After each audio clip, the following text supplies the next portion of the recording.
nonsense શું સમજો છો તમારી જાતને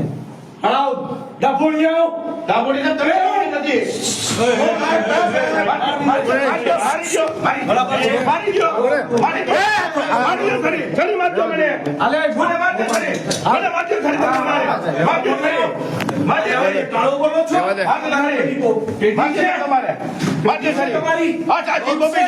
પત્રકાર છરી મારવાની વાત કર જોવો તો ખરા ચાલો ન્યાય ક્યાં જોવો તો ખરા તમે છરી હાથમાં લીધી છરી જોવો તો ખરા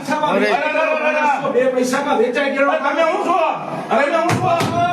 એક પણ પૈસો કરીને એમ તમે છરી લાવો લેખિત આપો મારી ચેમ્બરમાં આવતા નહીં લેખિત આપો અરે ગાળો બોલો છો તમે આવીને બોલાય બધું બોલાય છરી કાઢો બોલો કાઢો છરી કાઢો નહીં કાઈ કાઢવી નથી છરી કાઢો છરી કાઢો